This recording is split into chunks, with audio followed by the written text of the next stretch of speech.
मैं आज देश के किसानों के सामने इन लोगों का कच्चा चिट्ठा भी देश के लोगों के सामने आज मैं खुला करना चाहता हूं।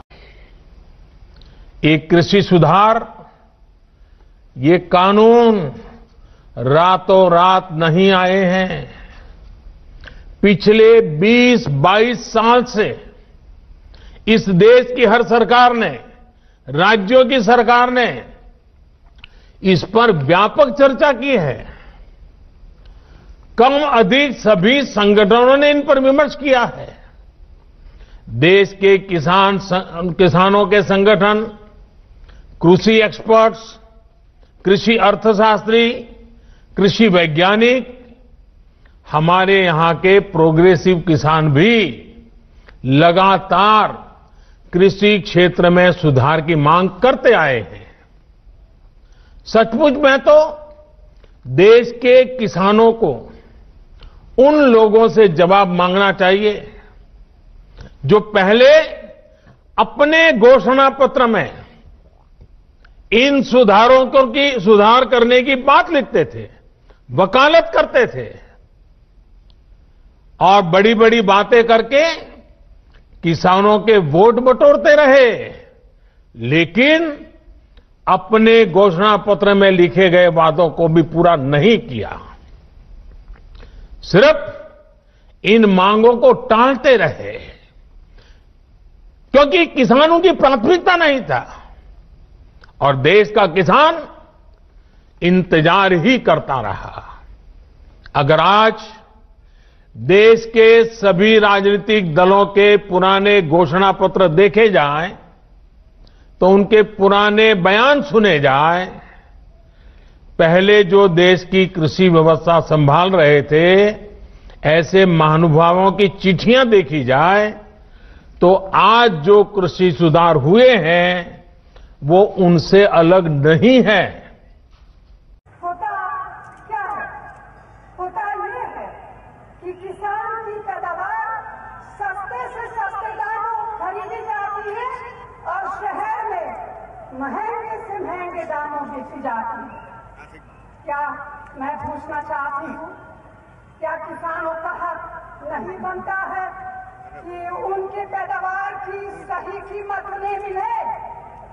क्या शहर में आम इंसान का ये हक नहीं बनता है कि रोजमर्रा की जरूरत की चीजें उन्हें भी सही दाम पर मिले?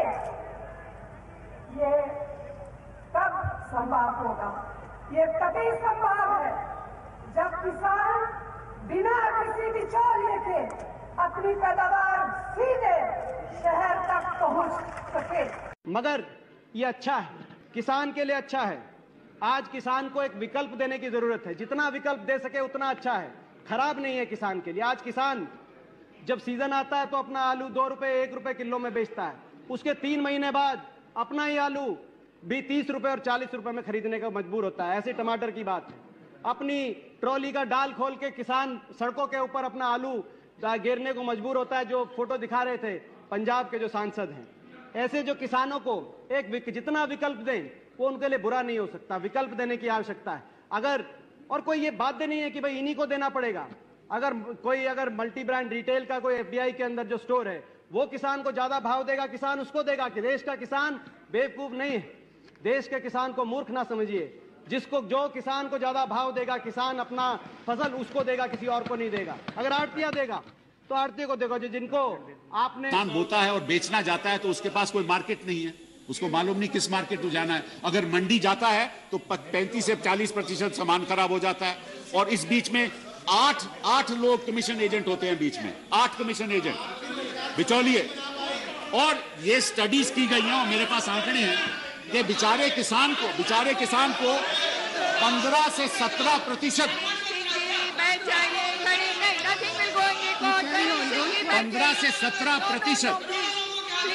15 से 17% जो माल मार्केट में बिकता है उसका केवल 15 से 17% किसान को जाता है, बाकी बिचौलियों को चले जाता है। तो आप विपक्ष के नेता और विपक्ष दलों को यह तय करना है कि वो किसान के साथ हैं या बिचौलिए के साथ हैं। ये आप तय कर लीजिए। फेडरल स्ट्रक्चर है, लेकिन अगर आप चाहो कि उन प्रदेशों में जहां के मुख्यमंत्री चाहते हैं कि हम लागू करना चाहते हैं, वहां कैसे आप विरोध कर सकते हो? ये एक नया नियम पैदा हुआ है, एक नया डेफिनेशन ऑफ फेडरल स्ट्रक्चर है कि एक प्रदेश दूसरे प्रदेश को कहेगा मैं तो यहां लागू नहीं करूंगा, लेकिन तुम्हें भी लागू नहीं करने दूंगा। पिछले चुनाव के पहले किसानों को जितने वादे किए थे, उन सारे वादों से भारतीय जनता पार्टी मुकर गई। सबसे बड़ा वादा इनका था कि स्वामीनाथन रिपोर्ट लागू करेंगे। मुझे बेहद खुशी है, आज यहां सारी पार्टियां बैठी हैं, सारी पार्टियां कह रही हैं स्वामीनाथन आयोग लागू होना चाहिए। भाजपा ने पिछले चुनाव के पहले बोला था स्वामीनाथन आयोग लागू करेंगे।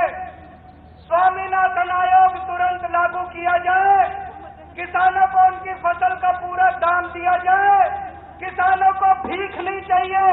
किसान अपना हक मांग रहे हैं, जो खून पसीना बहाते हैं उसका हक मांग रहे हैं। अगर किसानों को उनकी फसल के पूरे दाम मिल गए, किसान दोबारा आपसे अपनी कर्ज माफी कराने के लिए कभी नहीं आएंगे।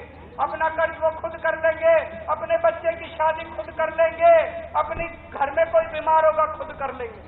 आज किसानों को इसलिए हाथ फैलाना पड़ता है, इसलिए सरकारों के पास आना पड़ता है, क्योंकि उनको अपनी खून पसीने की पूरी कमाई नहीं मिलती। दोस्तों, तो हलफनामा वापस लो, स्वामीनाथन रिपोर्ट लागू करो, और नहीं तो ये जितने किसान आए हैं 2019 के अंदर कयामत ढा देंगे पूरे देश के अंदर तुम्हारे खिलाफ।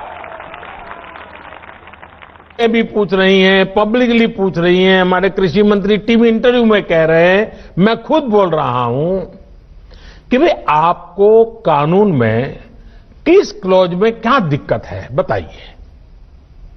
जो भी दिक्कत है वो आप बताइए।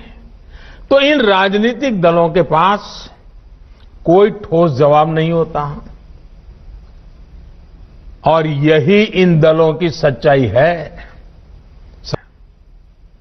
आज जो किसानों के नाम पर आंदोलन चलाने निकले हैं, जब उनको सरकार चलाने का या सरकार का हिस्सा बनने का मौका मिला था, उस समय इन लोगों ने क्या किया, ये देश को याद रखना जरूरी है।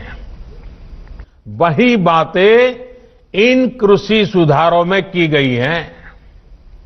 मुझे लगता है उनको पीड़ा इस बात से नहीं है कि कृषि कानूनों में सुधार क्यों हुआ। उनको तकलीफ इस बात में है कि जो काम हम कहते थे लेकिन कर नहीं पाते थे, वो मोदी ने कैसे किया, मोदी ने क्यों किया, मोदी को इसका क्रेडिट कैसे मिल जाए। मैं सभी राजनीतिक दलों को हाथ जोड़ के कहना चाहता हूं, आप सारा क्रेडिट अपने पास रख लीजिए। आपके सारे पुराने घोषणा पत्रों को ही मैं क्रेडिट देता हूं, मुझे क्रेडिट नहीं चाहिए। मुझे किसान के जीवन में आसानी चाहिए, समृद्धि चाहिए, किसानी में आधुनिकता चाहिए। आप कृपा करके देश के किसानों को बरगलाना छोड़ दीजिए, उन्हें भ्रमित करना छोड़ दीजिए। आज झूठे आंसू बहाने वाले लोग कितने निर्दयी हैं, इसका बहुत बड़ा सबूत है स्वामीनाथन कमेटी की रिपोर्ट। किसान से झूठे वायदे करने वाले सत्ता में आते रहो, झूठे वादे करते रहो, मलाई खाते रहो, यही इन लोगों का काम रहा है। मैं अब आपसे कृषि सुधारों के बाद बोले जा रहे सबसे बड़े झूठ के बारे में बात करूंगा। बार बार उस झूठ को दोहराया जा रहा है, जोर जोर से बोला जा रहा है, जहां मौका मिले वहां बोला जा रहा है, बिना सिर पर बोला जा रहा है। जैसे मैंने पहले कहा था, स्वामीनाथन कमेटी की रिपोर्ट को लागू करने का काम हमारी ही सरकार ने किया। अगर हमें एमएसपी हटानी होती तो स्वामीनाथन कमेटी की रिपोर्ट लागू ही क्यों करते भाई? आपने भी नहीं की थी, हम भी नहीं करते। हमने तो ऐसा नहीं किया, हमने तो लागू की। दूसरा, ये हमारी सरकार एमएसपी को लेकर इतनी गंभीर है कि हर बार बुवाई से पहले एमएसपी की घोषणा करती है। इससे किसान को भी आसानी होती है, उन्हें भी पहले पता चल जाता है कि इस फसल पर इतनी एमएसपी मिलने वाली है।